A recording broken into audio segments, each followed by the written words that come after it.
안녕하십니까? 저는 이제 37살이 되는 남자입니다. 아내의 새어머니, 그러니까 저에겐 장모님이지요. 제가 잘못된 선택을 한 것을 알고 있습니다. 저만 믿고 사는 아내한테는 정말 몹쓸 짓을 한 것 같은 기분이 드네요. 제가 어렸을 적 온 가족이 캐나다로 이민을 가게 되었습니다. 집안 사정 때문에 가게 된 것이니 자랑할 만한 일은 아니겠네요. 아무튼 교민이 많이 없는 곳이다 보니 지역까지 상세히 이야기하면 제가 누구인지 알 만한 분들도 있을 것 같아서 혹시 몰라 지역은 비밀로 하겠습니다. 캐나다 북쪽 어디쯤이고 교민 수는 그렇게 많지 않으며 눈이 자주 아주 많이 오는 곳입니다. 개인적인 상황이라 딱히 말씀드릴 필요까지 있는가 싶지만 이민 후 생활은 딱히 좋을 건 없었습니다. 아무래도 한국에서 고생을 한 게 있었기 때문일까 어머니는 이민 생활 시작 후 다른 사람을 만나 눈이 맞아서 야반도주를 했습니다. 아직까지 연락 한 통 되지 않고요. 아버지 또한 이렇게 살아서 뭐 하겠냐며 이민 생활에 적응을 못하시고 저를 두고 혼자서 다시 한국으로 들어가 버렸고요. 제 나이 24살에 가족들에게 버림받고 혼자서 살아가게 되었습니다. 말씀드렸다시피 교민들이 많은 지역이었지만 그때는 한국 사람이 참 싫었습니다. 저를 이역만리 타국 땅에 오게 만든 사람들 와서도 저를 버리거나 저를 배신한 사람들 뿐이었으니 그럴만도 했죠. 그래서 최대한 한 명의 한국 사람들이라도 피해가며 살기 위해서 자금이 생길 때마다 조금씩 교민들이 사는 지역에서 멀어지기 시작했습니다. 그러다 보니 어느 깊숙하고 한적한 시골 동네까지 다다르게 되었네요. 2년 전에 직장에서 한 여자를 알게 되었습니다. 그녀는 제가 저 스스로를 고립시키게 만든 한국 사람이었습니다. 제가 싫다고 느꼈던 감정은 10년이 가까운 세월이 지나고 나니 변해 있었습니다. 아니, 외로움과 그리움을 많이 느꼈던 걸까요? 당시 저보다 7살이나 어린 그녀였지만 그렇게 정서도 공유하고 말도 자연스럽게 통하는 사람을 만나게 되니 서로가 자연스럽게 서로에게 끌리기 시작했습니다. 그렇게 그녀와 가까워지게 되었어요. 연애를 시작한 지 얼마 되지 않고부터는 그녀와 제가 한 집에서 동거를 시작하게 되었고 결혼을 약속하게 되는 사이까지 발전하게 됩니다. 식을 올리지 않아서 그렇다 뿐이지 이미 그녀와 제가 한 집살림을 하면서 저희는 부부와 다름이 없었습니다. 언젠가부터 주변 사람들에게 그녀를 동거인이 아닌 저의 아내라고 소개를 하고 있었지요. 어느 날 퇴근을 하고 집에 들어오니 저보다 먼저 퇴근을 했던 아내가 누군가와 영상통화를 하고 있었습니다. 입고 있던 외투를 벗으며 슬쩍 아내의 핸드폰을 바라봤는데 핸드폰 안에서 아내와 대화를 나누고 있던 사람이 엄청난 미인이었습니다.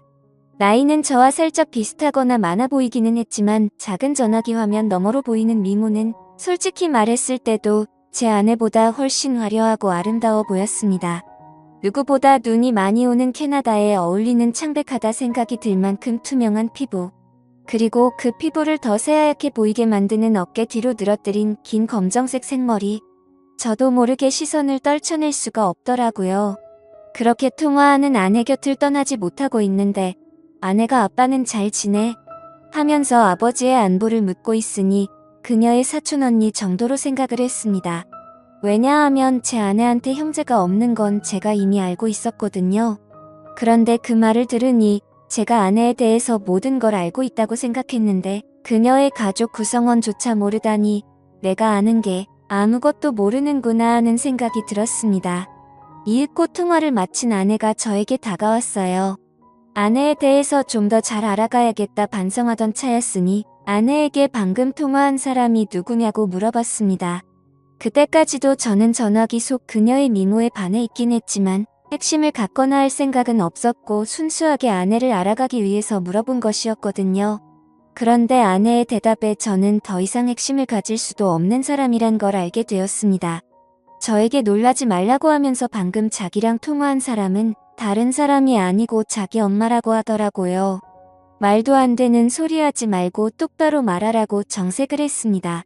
누가 봐도 젊은 사람이었고 아무리 많이 쳐도 내 또래밖에 안 되는 사람이 어떻게 당신 엄마냐고 한마디 했어요.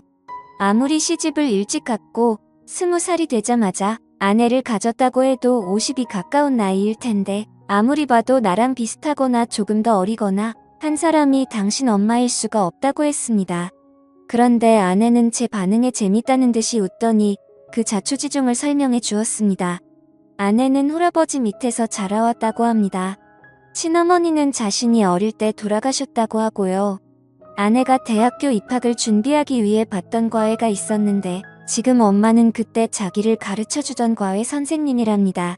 언젠가부터 두 사람이 부쩍 가까워지더니 자기가 대학교에 합격하고 나서는 아버지가 과외 선생님이었던 지금의 엄마와 재혼을 하기로 했다 통보했다더군요.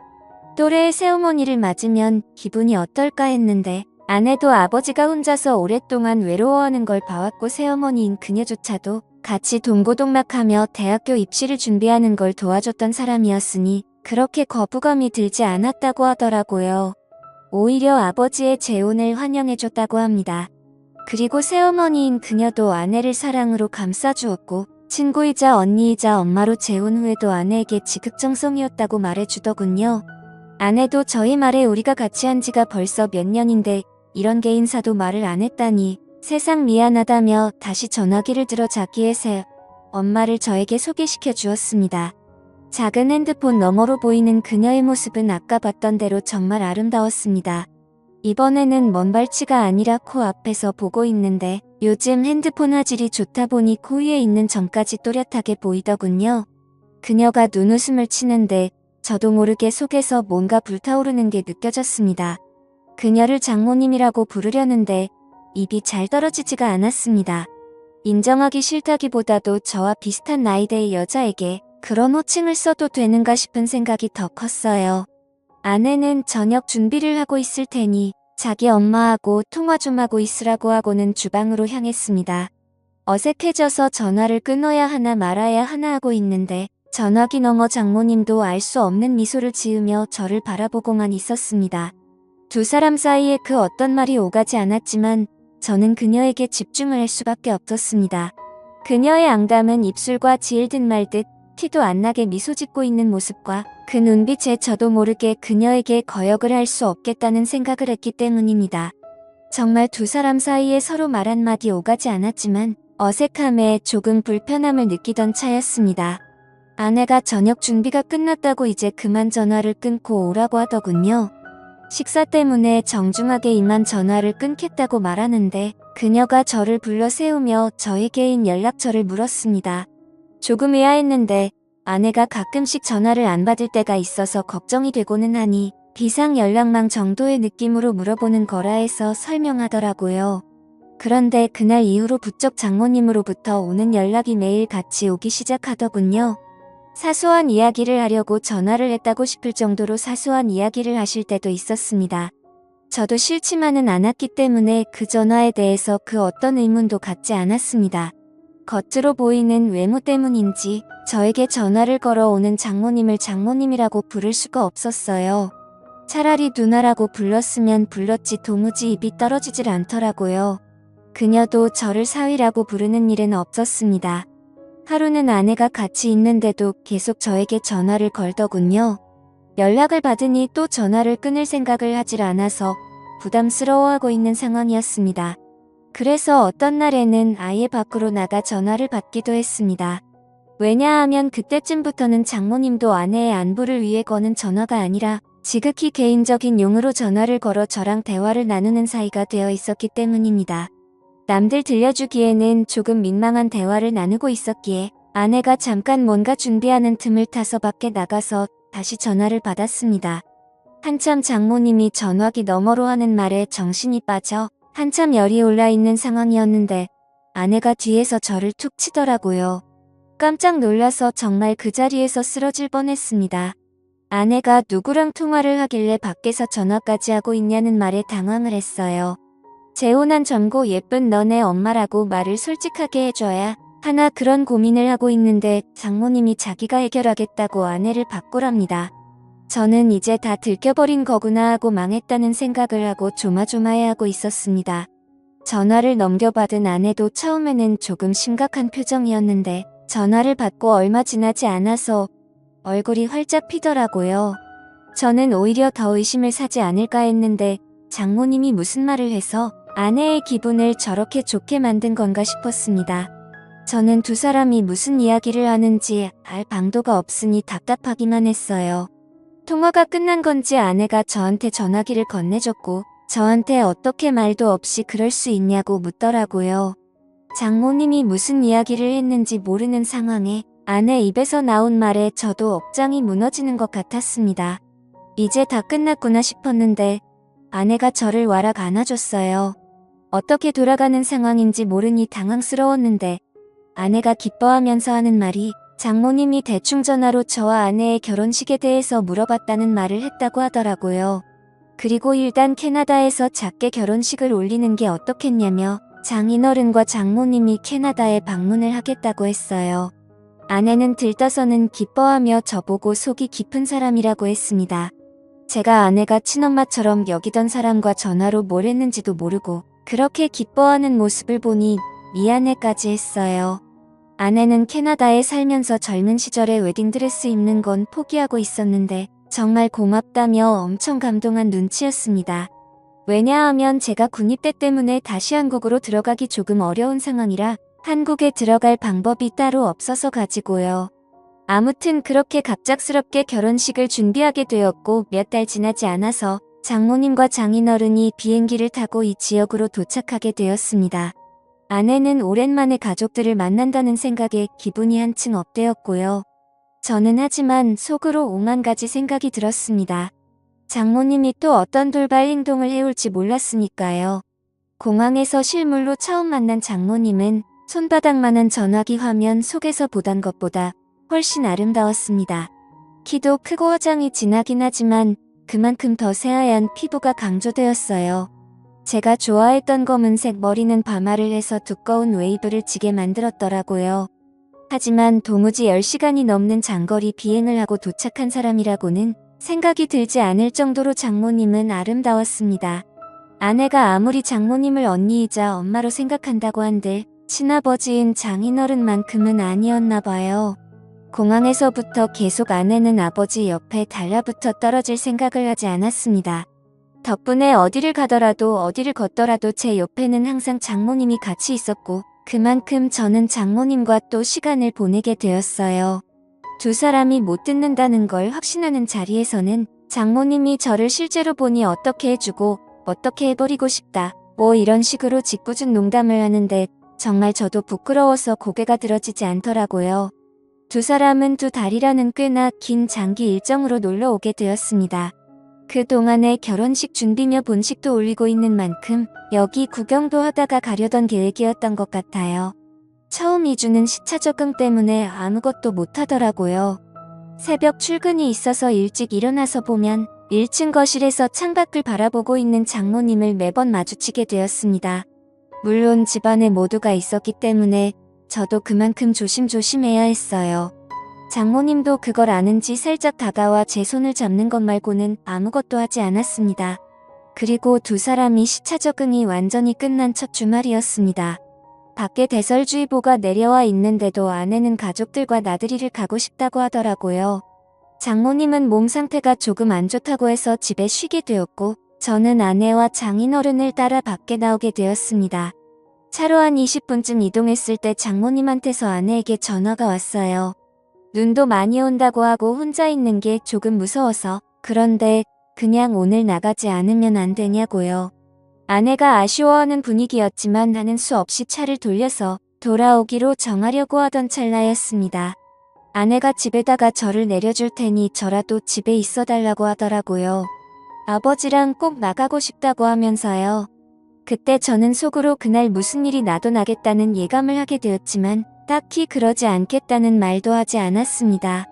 집에 오는 길에도 눈발이 꽤나 날리기에 집에 도착하면 아내가 그냥 나가지 말자고 할 수도 있겠다는 생각을 했는데 그렇지 않았어요.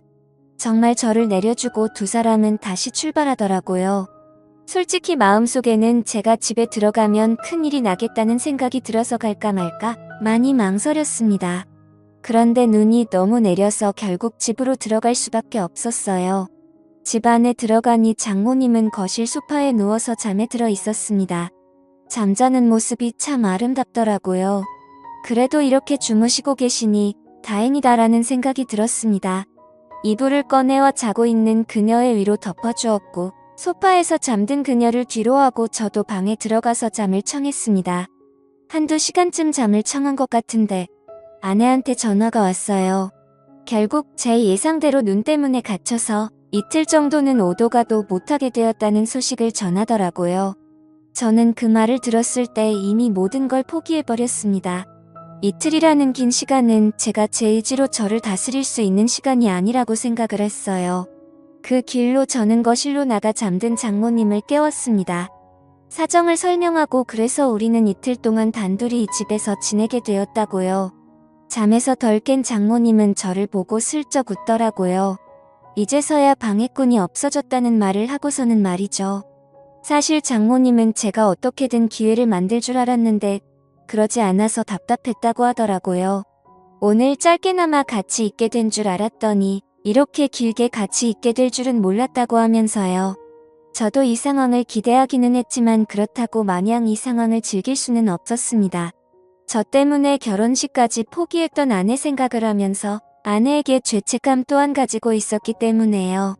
그래서 제 옆에 너무 가까이 붙는 그녀에게 너무 가까이 서 계신 것 아닌가요? 라고 말을 했더니 그녀가 제 입을 틀어막으며 오늘만큼은 장모님이 아니라 그냥 누나가 하고 싶다고 누나라고 불러달라고 하더라고요. 그날 장인어른이 집에 들어온 건 예상했던 이틀보다 빠른 다음 날이었습니다. 문이 열리는 소리에 정말 쏜살같이 재빠르게 제 방으로 뛰어서 도망을 가버렸죠. 장인어른이나 아내는 당연히 장모님과 저 사이에 그런 일이 있었을 거라고 생각하지는 않은 눈치였습니다. 두 사람 다 그냥 눈이 얼마나 왔는지만 이야기하지 저와 장모님이 둘이서 집에서 뭐 했는지는 관심도 없었으니까요. 장모님은 그날 저를 따로 불러내서 또 폭설이 오지 않는다면 어제의 일은 가족들을 위해 우리만 간직하자고 말을 해왔습니다. 그렇게 정말 거짓말같이 더 이상 눈은 내리지 않았고 예정대로 집 근처에 있는 성당에서 두 분의 축하 속에 아내와 저는 결혼식을 올렸지요. 저는 아내에게 비밀을 간직한 채 결혼 생활을 이어가고 있습니다. 장모님은 귀국한 날 이후로 저에게 개인적으로 연락하는 일이 많이 줄어든 상태입니다. 한 번은 장모님과 영상통화를 하고 있을 때 제가 귀국 얘기라도 하면 장모님이 우리 서희가 보고 싶다면서 자기는 캐나다에서 눈이 많이 오던 그날이 아직도 기억이 난다고 하십니다. 저는 그때마다 등 줄기에 식은 땀이 흘러내리기는 하지만 아내는 정말 그때 눈 많이 왔다며 맞장구만 쳐주고 있고요. 아내에게 이런 걸 숨긴 채 제가 과연 행복한 결혼 생활을 이어갈 수 있을지는 잘 모르겠습니다. 저도 가끔씩 장모님이 보고 싶을 때가 있거든요. 그래도 이겨내고 한번 살아보려고 합니다. 감사합니다.